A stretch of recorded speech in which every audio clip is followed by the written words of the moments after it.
memperingati Hari Jadi Kota Bogor yang ke-544, pemerintah Kota Bogor bersama para tokoh adat dan budaya menggelar serangkaian acara budaya yang meriah dan syarat makna. Salah satu puncak acara yang menjadi sorotan masyarakat maupun para penggiat budaya adalah tradisi babakti Tugu Kujang dan kirap Kujang Pusaka Sang Hyang Raksa Buana yang dilaksanakan di kawasan pusat kota pada minggu ini. Acara ini bukan hanya sekedar perayaan, melainkan wujud nyata kepedulian dan upaya menjaga warisan leluhur serta memperkuat jati diri budaya Sunda. Minggu 7 Juni 2026. Saat ditemui awak media, Wahyu Suryadinata, Ketua Penepaan Kujang Pajajaran sekaligus Dewan Pembina, menjelaskan latar belakang serta makna di balik pelaksanaan kegiatan ini. Kebetulan sekali, momen ini bertepatan dengan ulang tahun Kota Bogor yang ke-544, dan saya pun berdomisili di sini. Di antara banyak rangkaian acara yang disusun pemerintah Kota Bogor, kegiatan ini adalah yang rutin dilaksanakan setiap tahun, ujar Wahyu. Ia pun menyoroti perubahan yang terjadi pada tradisi yang dulunya dikenal sebagai ngumbah kujang. Dulu, sejak tahun 1990-an, ada tradisi mencuci atau membersihkan kujang hingga ke bagian batangnya. Namun selama 3 tahun terakhir, kegiatan itu terhenti. Alasannya, beberapa kujang tua bagian bawahnya sudah mulai keropos dan rapuh, sehingga berisiko rusak jika dibersihkan sepenuhnya. Selama 2 tahun terakhir, hanya bagian batang saja yang dibersihkan, dan setahun belakangan ini diganti konsepnya menjadi ngumbah pusaka, hingga akhirnya berubah nama menjadi babakti kujang. Jelasnya, terkait istilah dan makna yang berkembang di masyarakat, Wahyu memberikan penjelasan yang meluruskan pemahaman umum. Sebenarnya istilah babakti itu, maknanya adalah berbakti kepada orang tua dan kepada Tuhan Yang Maha Esa. Oleh karena itu, kedepannya kami berencana untuk mengubah nama kegiatan ini agar tidak menimbulkan kesalahpahaman, karena maknanya memang berbeda, tegasnya. Ia juga menegaskan pandangannya mengenai apa itu benda pusaka dan keaslian kujang. Ada anggapan bahwa benda pusaka haruslah barang tua yang sudah berusia ratusan tahun. Padahal menurut pandangan kami, semua kujang yang terbuat dari logam adalah asli, sedangkan yang terbuat dari kayu atau plastik adalah tiruan. Benda pusaka itu bisa saja dibuat di masa kini, yang kemudian diwariskan secara turun-temurun atau diserahkan kepada penerusnya. Itulah hakikat pusaka, yaitu warisan yang terus dijaga keberadaannya. Tambah pembuat kujang yang telah berkiprah sejak tahun 1995 ini. Mengenai asal-usul dan jenis kujang, Wahyu menyampaikan pandangannya yang didasarkan pada sejarah dan kesepakatan para ahli. Ada banyak pendapat mengenai asal kata kujang. Ada yang berarti kukuh karena janji, dan lain sebagainya. Namun saya berpegang pada catatan sejarah Sunda yang menyebutkan adanya seorang raja bernama Prabu Pakean Medang yang bergelar Prabu Hulu Kujang. Jadi kata kujang itu memang sudah ada sejak dahulu dan tidak harus disimpulkan berasal dari gabungan kata lain. Sama halnya seperti senjata lain seperti keris, rencong, atau parang yang memiliki nama khas sendiri, paparnya.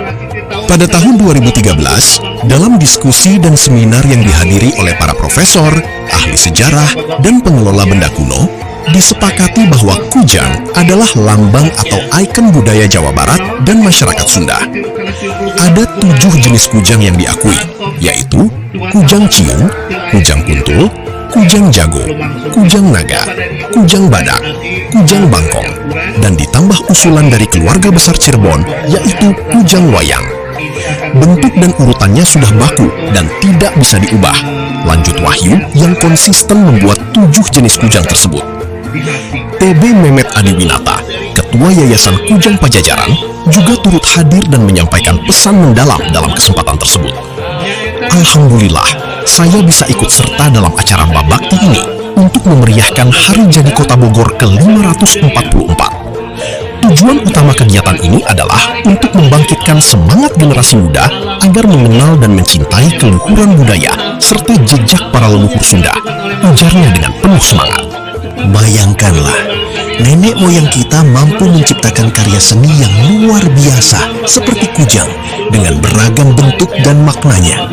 Ini membuktikan bahwa budaya Sunda memiliki nilai yang sangat tinggi, mulia, dan istimewa. Sebagaimana pepatah Sunda, ulah lari ke jati diri, inilah logika jati kasili hajunti. Janganlah meninggalkan jati diri sendiri. Jangan sampai jati diri itu tertukar atau tergantikan oleh hal lain. Sayangnya, kini banyak yang mulai melupakan asal-usul budaya kita sendiri, bahkan lebih menghargai budaya orang lain. Sementara warisan leluhur kita justru diabaikan. Semoga dengan perayaan ini, semangat kebanggaan terhadap budaya sendiri kembali tumbuh, dan bangsa ini bisa maju dengan jati diri yang kokoh. Harap TB Mehmet. Ki Pamanah Rasa, Sekretaris Jenderal Majelis Adat Sunda Jawa Barat, turut menambahkan pandangannya sejalan dengan semangat kebangkitan budaya. Saya sangat bersyukur melihat budaya Sunda kini mulai bangkit dan berkembang kembali.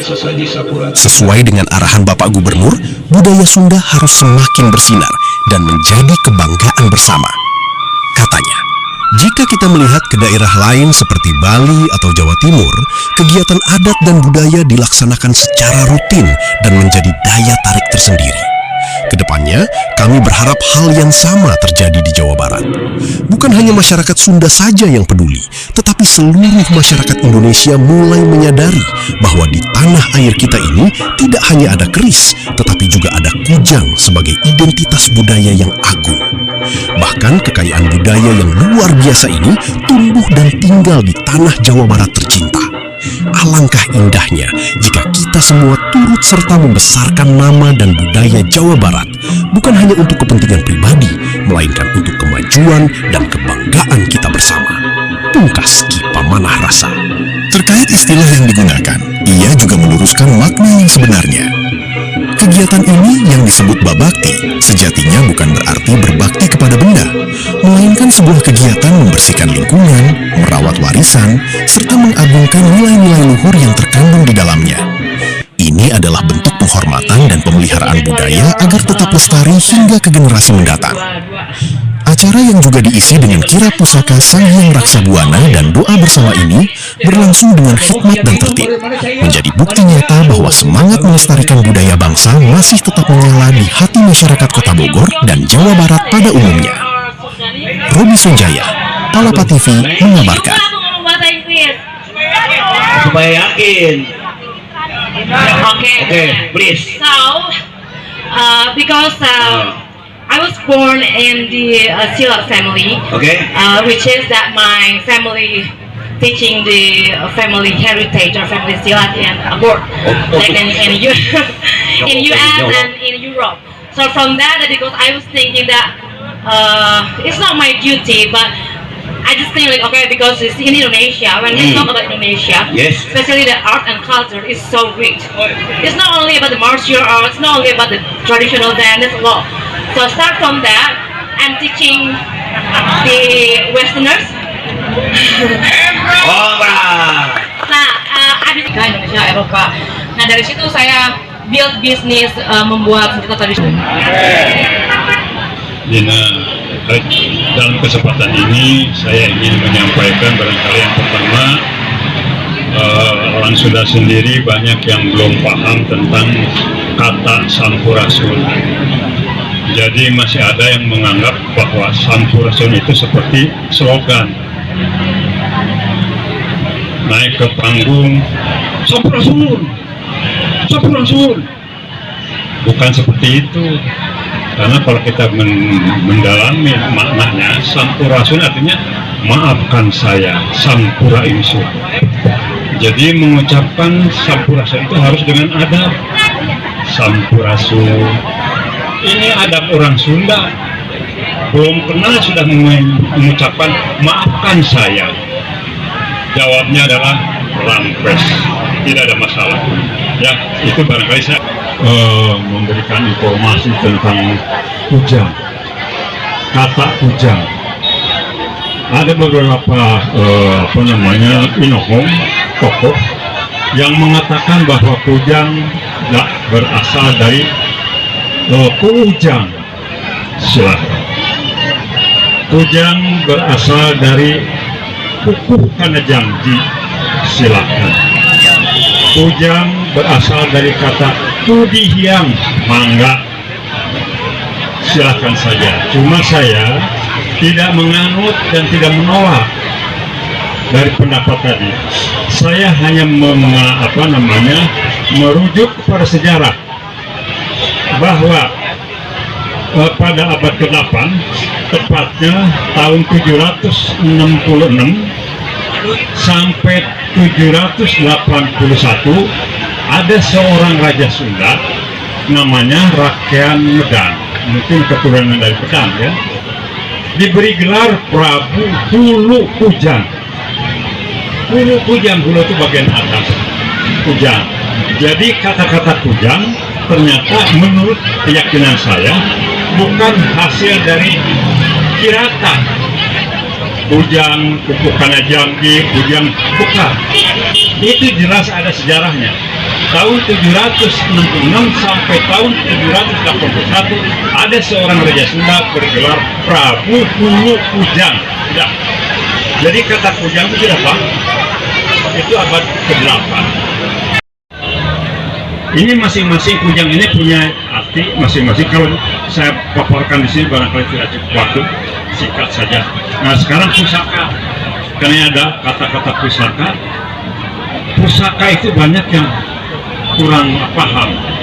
Pusaka itu waris. Adik punten ya di swasta supados aya jentre warga Bogor tiasa terang non si aya terang abek kan jebut teh kieu teh pak berpekap mangga gede.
raja penghela daya negara sancang Pakuan Pajajaran telahnya Prabu Siliwangi jadi raja tapi mandang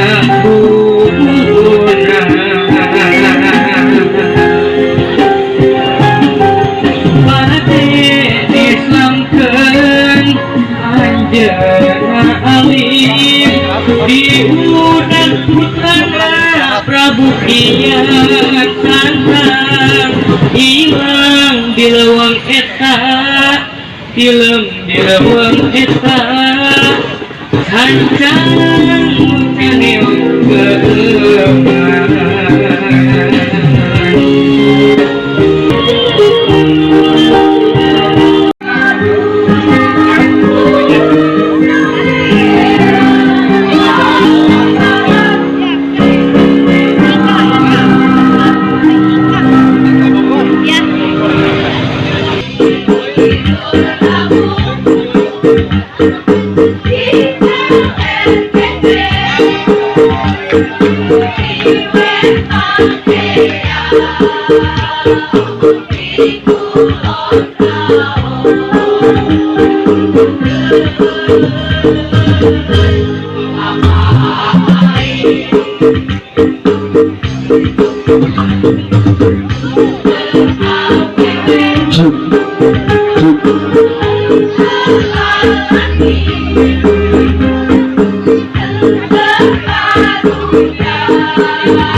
Ke depan anak cucu keturunan kita, khususnya orang Sunda, pada satu saat bukan katanya, bukan ciri khas dari budaya kita. Kebetulan selaku ketua Yayasan Pijat Pajajaran di ujung sana Pak Agus Saifullah, Kang Agus Saifullah selaku Sekretaris Jenderal, satu lagi sedang dalam perjalanan bendahara kita Pak Asep Agro, insya Allah sampai ke sini sama-sama bermunajat dan sudah apa yang menjadi keinginan kita semua, khususnya Pak Agus sama Kang Asep. Kita masih ada ini loh, makanya kita pusatkan di tahun ini sampai ke depan kita masih ada utang janji sama Abah untuk mewujudkan puja tertinggi ini. Insya Allah kita laksanakan Bah, karena sudah tahun ini sudah mulai giat. Kemudian informasi juga alhamdulillah mengenai administrasi dari yayasan lengkap semua sudah Pak. Ya, terima kasih. Assalamualaikum warahmatullahi wabarakatuh. Sampurasun, Bukir Rahayu, Sagung Dumadi. Alhamdulillah hari ini saya bisa menghadiri acara bakti dalam rangka memperingati hari ulang tahun Bogor yang ke-544. Pengamatan dari saya berkaitan dengan kegiatan ini, yang pertama adalah menggugah rasa semangat generasi muda tentang leluhur Sunda. Coba kita bayangkan, leluhur kita Sunda dulu menciptakan sebuah hujan yang begitu indah. Ya, ada 6 macam bahkan 7 macam.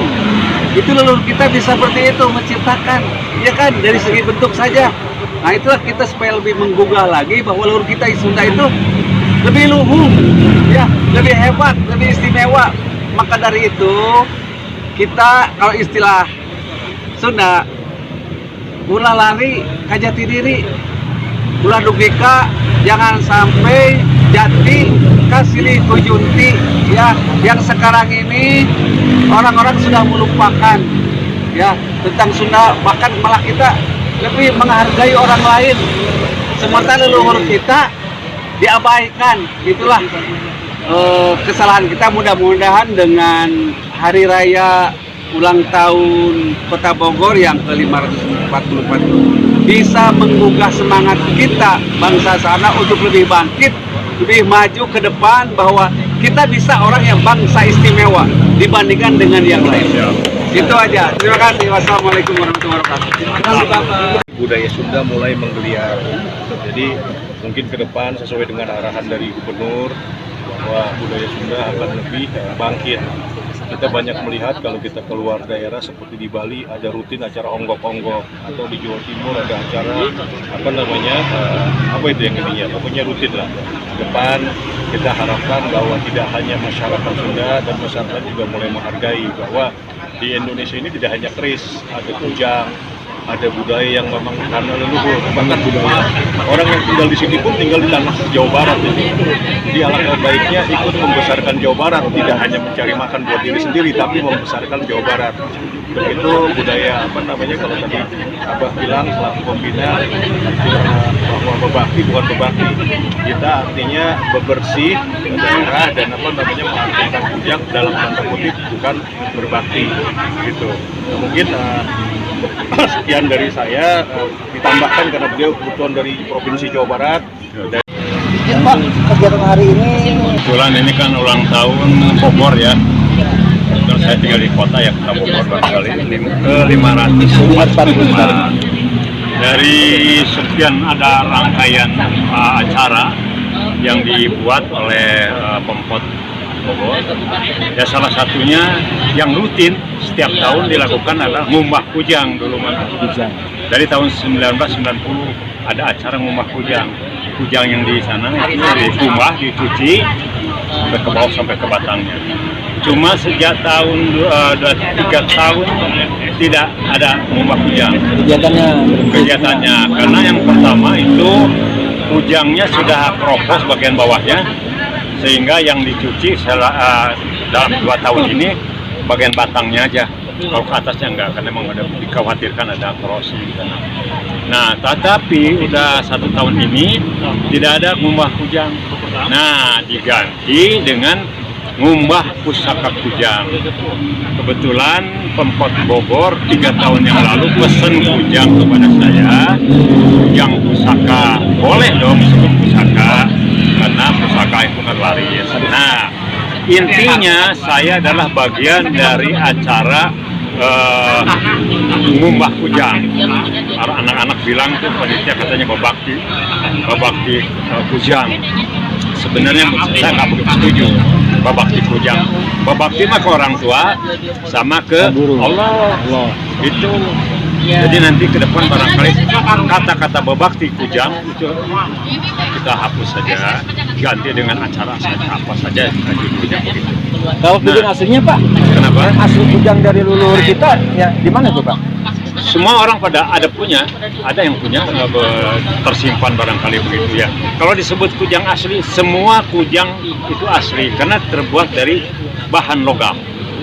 Yang tiruan itu adalah terbuat dari kayu atau plastik begitu kira-kira. Yang kujang asli itu asal terbuat dari logam itu asli. Begitu ya. Nah, sekarang pusaka itu bisa dibuat sekarang, bisa dibuat nanti. Untuk selanjutnya estafet, siapa yang memerlukan itu namanya pusaka. Begitu pusaka dah. Soalnya gini, ini masih ada kesan pusaka itu seolah benda yang masa lalu, udah ratusan tahun yang lalu. Itu baru disebut pusaka. Ya, iya, padahal pusaka itu waris.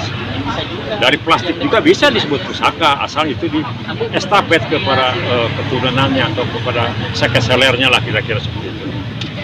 Ini kan sudah menjadi ikon budaya ya, ngumbah kujang tadinya, sekarang diganti jadi babakti kujang katanya. Tapi nanti insya Allah akan diganti lagi, judulnya bukan babakti karena konotasi babakti itu beda sih ya. Kalau arti kujang? Ya makanya tadi kan sudah juga saya bilang, ini yang inohong Sunda itu ada beberapa pendapatnya. Yang pertama, kujang katanya berasal dari kata ukuh kena jangki. Silahkan aja, pertama. Kujang adalah berasal dari kudihiang, berasal dari kujang, berasal dari kujawahyang. Silahkan. Saya pembuat kujang dari tahun 1995, tidak menganut dan tidak menolak. Saya hanya bersumber kepada sejarah. Ada sejarah Sunda, sejarah Pasundan, itu disebutkan ada seorang raja, Rakean Medang namanya. Seketika diangkat jadi raja, diberi gelar Prabu Hulu Kujang. Nah, kata-kata kujang itu saya tertarik itu. Nah, kujang itu ya kujang aja. Jadi bukan merupakan dari satu tirata. Tidak, sama dengan keris. Memang keris berasal dari kata apa? Nggak tahu kan? Rencong, mandau, kemudian parang, kan tidak berasal dari beberapa kata. Sama aja kujang juga ya kujang saja. Saya punya keyakinan seperti itu. Karena itu tadi Prabu Hulu Kujang, dia berkuasa tahun 766 sampai 781. Itu Kujang itu ketok palu tahun 2013 saya ikut diskusi, ikut seminar kecil tahun 2013 ketok palu bahwasanya kujang itu adalah folklore atau ikon Jawa Barat atau folklore Sunda. Ada 7 jenis. Kalau saya menganutnya 3 jenis, itu 6 jenis berasal dari sumber pantun Bogor. Pantun Bogor itu dulunya pantun Pajajaran. Tetapi ketika ini dirundingkan, yang hadir profesor doktor para kolektor benda-benda kuno di Bandung, ada keputusan kujang 7 jenis. Saya konsisten sampai sekarang bikin kujang 7 jenis. Bentuknya pun nggak beda-beda, nggak bisa dirubah-rubah ya, begitu aja sementara. Kujang apa aja tuh namanya, Bang? Urutannya mulai dari kujang siung, kemudian kuntul, jago, naga, badak, bangkong, 6. Tambah usulan dari keluarga besar Cirebon, kujang, wayang, jadi lengkap sudah. Terima kasih. Sama. Di Suradinata, tapi biasa dipanggil Wahyu Kujang aja, Abah Wahyu Kujang. Sebagai apa, Pak? Saya guru tepa. Ya, guru tepa itu tukang orang suka bikin kujang, resi. Tetapi di yayasan saya pembina. Ini ketua yayasannya, TB Mehmet Adiwinata SH. Ini dari pengawas. Ini Haji Asep Saputra. Ini sesepuh Jawa Barat juga dari Majelis Adat Sunda, sekjennya ini Ki Pamanah Rasa Letnan Kolonel Purnawirawan.